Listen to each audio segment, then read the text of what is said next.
इंद्र के मन में ईर्ष्या बढ़ने लगी।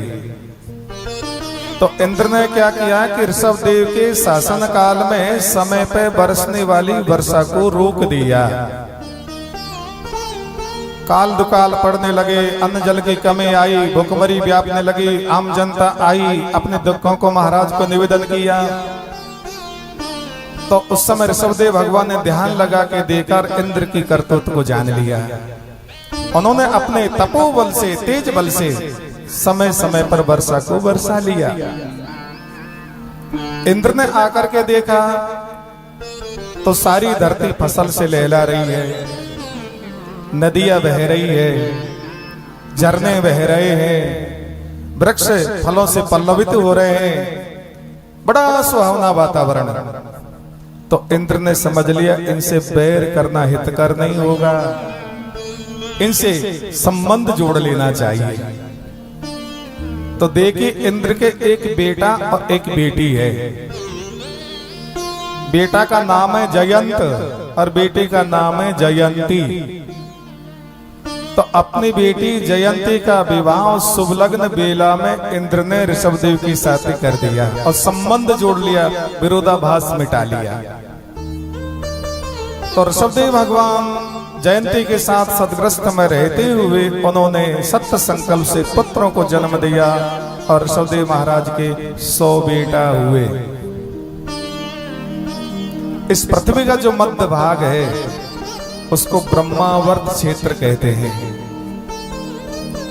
जो उत्तर भारत में है, कानपुर के पास है, जिसको बिठूर घाट कहते हैं। देखिए गंगा मैया उत्तराखंड देवभूमि से निकल करके इस पृथ्वी पर बहती है। तो 3 स्थल ऐसे जहां पर उत्तर से आकर के पुनः उत्तर की ओर बह करके फिर लौट के आगे बढ़ती है, इसे बोलते हैं उत्तर वहनी। तो वहां स्नान करने से, दान पुण्य शुभ कार्य करने से विशेष फल की प्राप्ति होती है। पहला स्थल है सुखताल तीर्थ, या सुखदेव स्वामी परीक्षित को कथा सुना रहे हैं। दूसरा स्थल है बिठूर घाट और तीसरा स्थल है काशीपुरी, जो 80 घाटों को पार करके उत्तर बहने होकर के वापस आगे प्रभावित होती है।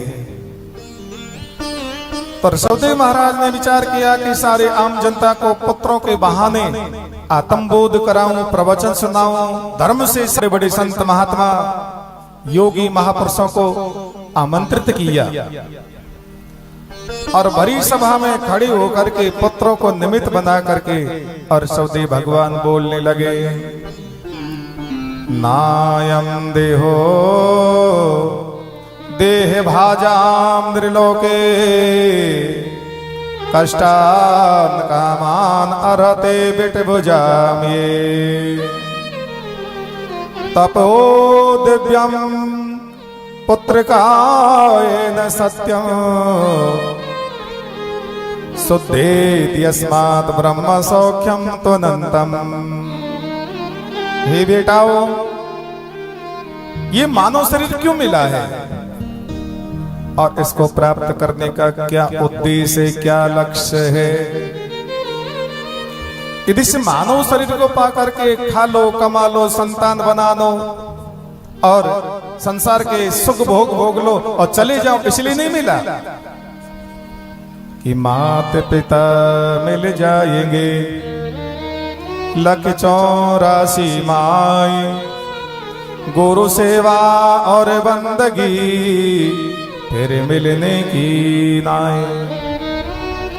खाना पीना, संतान बनाना, समुदाय में रहना, ये तो कुकर सुकर योनि में मिल जाएगा, किंतु गुरु सेवा और बंदगी फिर मिलने की नाय, ये केवल मानव शरीर से ही की जा सकती है। और संसार में 2 मार्ग है, एक परमात्मा से मिलाने वाला, एक सत्य से जोड़ने वाला, और दूसरा घोर आते घोर नरक में डालने वाला।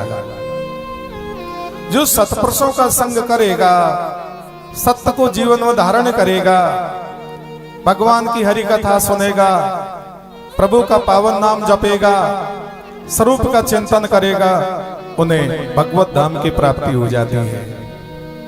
और जो पामर पुरुष है, पा कहते हैं परमात्मा को, जो परमात्मा से विमुख है, ऐसे नास्तिक, ऐसे कामी, क्रोधी, लालची पुरुषों का संग करने से घोरा ते घोर नरक में जाना पड़ेगा। ऐसा प्रवचन सुन करके 100 पुत्रों में से सबसे बड़े पुत्र, इसका नाम है भरत जी महाराज। तो ऋषभदेव महाराज ने सर्वश्रेष्ठ बड़े पुत्र को अपने गद्दी का उत्तराधिकारी नियुक्त किया कि इस शासन को यही संभालेंगे, इस सत्ता को ही संभालेंगे। उनसे छोटे 9 भाई जम्बूद्वीप के 9 खंडों के अधिपति मालिक बनाए। उनसे छोटे 9 भाई 9 सिद्धेश्वर हो गए, विरक्त हो गए और वन में तपस्या के लिए चले गए, जिनकी कथा 11वें स्कंद में आएगी।